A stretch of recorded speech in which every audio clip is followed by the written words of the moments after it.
Do you believe cruelty announces itself with blood and thunder? No. The deepest cruelty comes wrapped in silk, dripping honey from its tongue. It breathes near you, sighs too loud when you dare to speak, throws laughter like a knife across your words, delays its answers until your soul bends under its own weight. It is not the hand that strikes that destroys you, but the invisible fingers that pluck the strings of your dignity until you no longer hear your own song. This is the new battlefield of the human spirit. Not war of swords, but war of silences, delays, omissions. A theater where the weak masquerade as innocent, where the predators smile while sharpening their teeth behind closed lips. And you, noble soul, are taught to swallow it all, to excuse it, to rationalize it, to call it kindness. But this is no kindness. It is domination without the courage to name itself. There are 1,000 small deaths that kill before the final blow ever lands. They are the paper cuts on your soul, the half glances that shrink you, the whispered jokes that stitch your name into ridicule. Power rarely marches in boots anymore. It slithers, it tests, it probes. Every interruption, every calculated delay, every false laugh is a question whispered into the marrow of your being. How much of yourself will you give away before you wake up? Men and women surrender their thrones not in grand betrayals, but in countless moments when they chose silence over fire, courtesy over command. And once the world senses you can be ignored without consequence, your worth is auctioned off to the lowest bidder. This is not an accident. This is not misunderstanding. It is a war waged in the shadows, and every breath you do not claim is a victory for your jailers. There is no tyranny more suffocating than the one hidden beneath the mask of misunderstanding.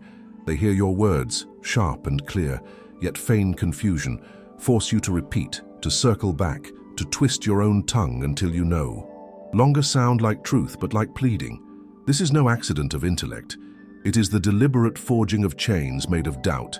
Every false "I don't understand" is a hammer striking your authority, reshaping you into the beggar of their attention. And you, weary of conflict, lower your voice, soften your presence, thinking yourself kind, thinking yourself wise. But you are neither. You are a bird plucking its own feathers, a lion caged not by iron bars, but by the false innocence of those who pretend they cannot hear your roar. To tolerate this is to write your own erasure. A single refusal to repeat yourself declares to the world that your words are iron, not mist. A single unbending gaze tells the silent assassins of dignity that they cannot forge weakness in you. Do not explain twice. Do not crawl toward understanding that is denied you on purpose. Let their confusion rot where it stands, unwatered by your patience. For a sovereign spirit does not beg to be known. It speaks. Once and the earth trembles, or it walks away, leaving the deaf to their self-made silence. Power is not in the hands of those who shout loudest, but in those who refuse to dance for counterfeit listeners. They will laugh, always laugh, when you dare to draw a boundary. A crooked smile, a playful insult, a relax I'm joking flung like a poisoned dart into the air, and you, craving peace, swallow it. You smile back, force your face into serenity while your spirit coils in humiliation. But every joke that diminishes you is a throne handed over. Every false humor an unchallenged declaration that you are a toy, not a force. They call it wit. It is not wit. It is the theater of cowardly domination. The herd hides its fangs behind laughter, for laughter wounds without leaving scars, makes cruelty a spectacle where you are the only one bleeding. This is how dignity dies, not by blade, but by applause for the jesters who carve you with their tongues. There is no nobility in letting venom pass as jest. To leave a lie dressed as humor unmarked is to sanctify it. Strike not with rage, but with words that burn the mask from their faces. A calm stare, a phrase like a dagger dipped in ice. It's strange how truths often hide in jokes. The room chills, their smile falters. The crowd sees the game, sees the cowardice disguised as charm. You have not raised your voice, yet the walls tilt toward you again. Authority does not scream, it pierces.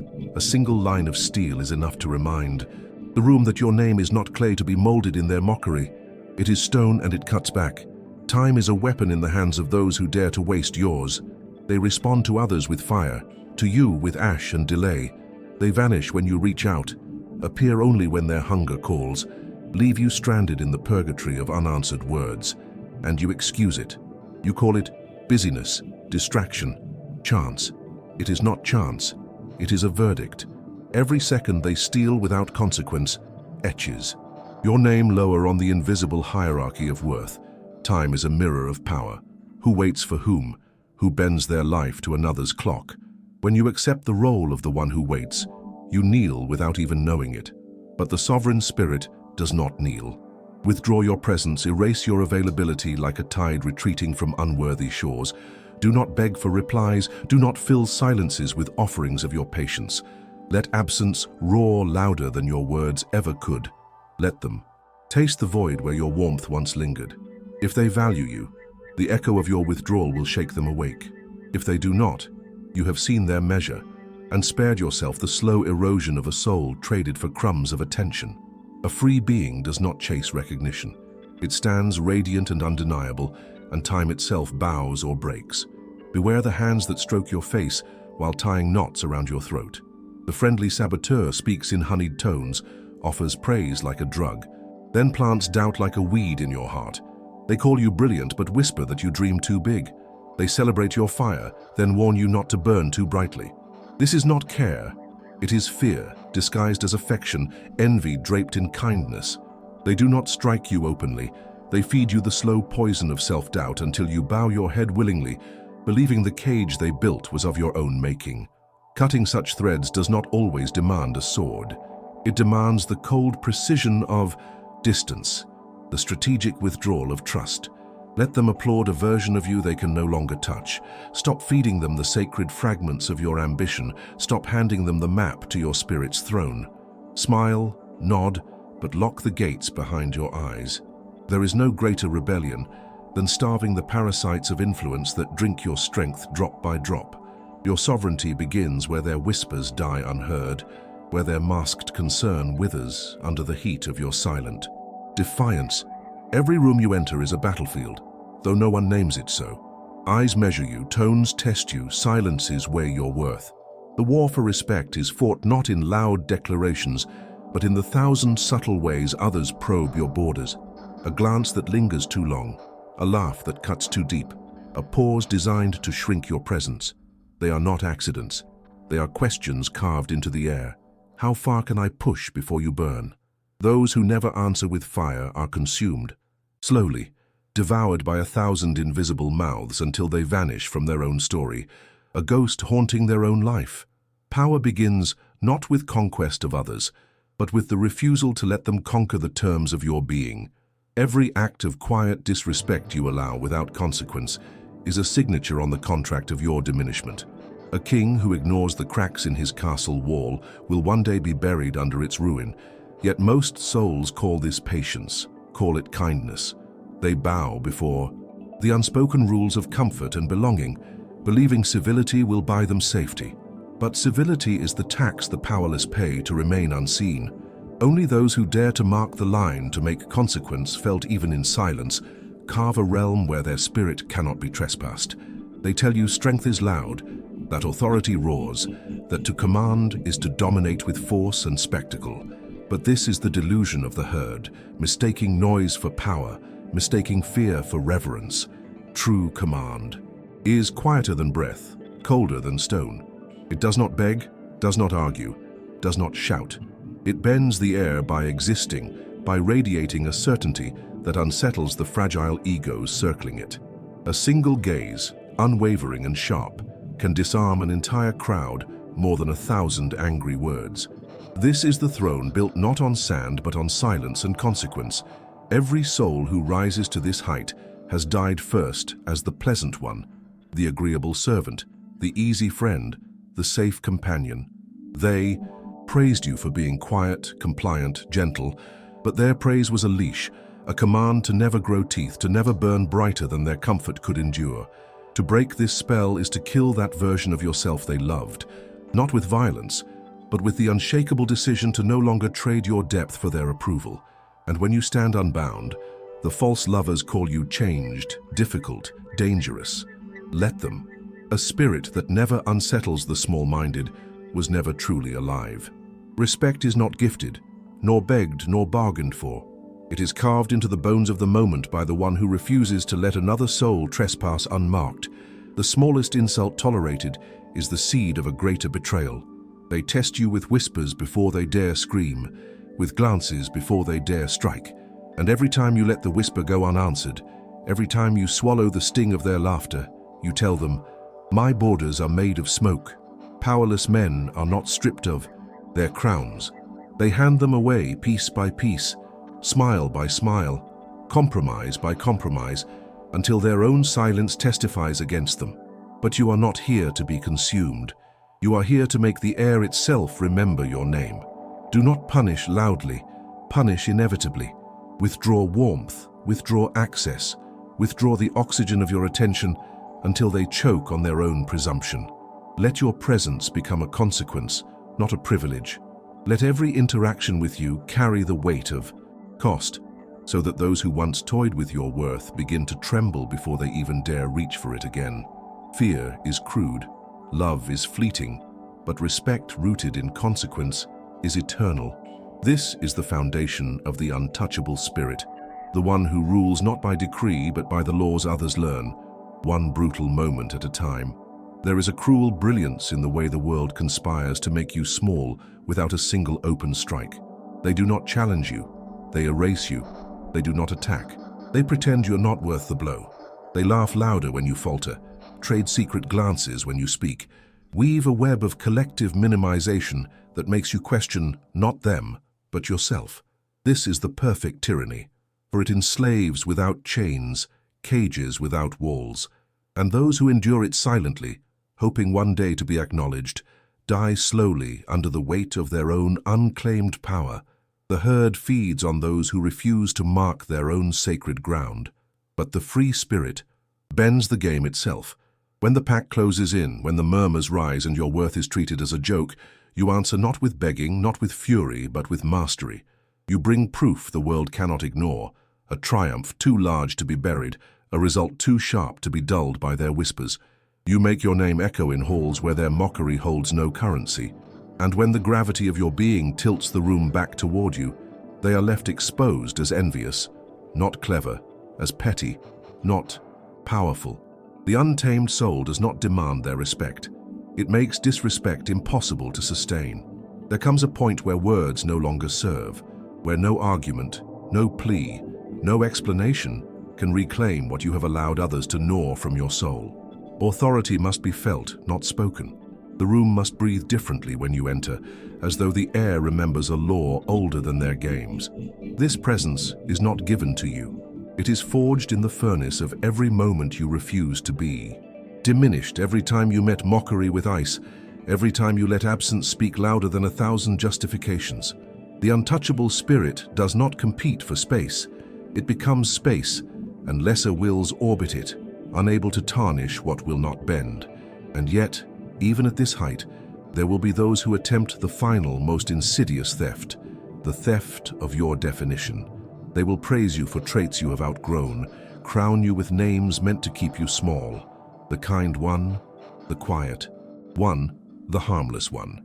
These are not compliments, they are chains forged of expectation. The moment you step beyond them, the applause turns to accusations. You've changed, you're difficult now. You're not who we thought you were. Good. Let their disappointment ring like a bell marking your rebirth. Every soul that rises must kill the image others made of them. The only name worth keeping is the one you carve yourself, unblessed, unpermitted, unbound. Most men live like prisoners in invisible cells, chained not by walls but by the fear of losing affection. They endure the smallest stabs of disrespect, laugh at their own humiliation, let silence smother their victories, all because they crave to be liked. But what is the value of being liked by those who cannot even see you? What is the worth of a smile that hides its teeth? Affection bought with self-erasure is not love. It is slavery in a velvet cloak. You were not born to beg for warmth in the cold hands of the herd. You were born to set the air on fire, even if the timid choke on your smoke. Rise and the world will tremble not because you demand it, but because you no longer bend. Let your presence become a storm that uproots their false narratives. Every act of quiet defiance rewrites the laws they tried to etch upon your skin. You do not ask for space. You take it, with the calm certainty of one who knows his own weight, and when the whispers start again, when the laughter circles like vultures, meet it not with rage, but with the unflinching gaze of a lion staring down jackals. Power does not roar. Power makes the earth itself hold its breath in your wake. Every subtle insult, every delay, every whisper that sought to make you less was never about you. It was a ritual of testing. The world is forever asking, what are you made of? And most answer with silence, with apology, with smiles carved from fear. But you were not born to pass their test. You were born to burn it, to let every quiet transgression meet a wall of consequence so firm that even gods would hesitate before crossing it. This is not cruelty. It is the purest form of justice, to teach the world how far they can go before touching fire. And once the fire is known, the games end. They will not laugh as they once did. They will not delay as they once dared. They will not dare sculpt your name into their mockery. They will sense something deeper than fear, a certainty, an inevitability, as though your very soul carries the weight of an unspoken law. Respect not begged, not bought, not stolen, but enforced by the gravity of who you are.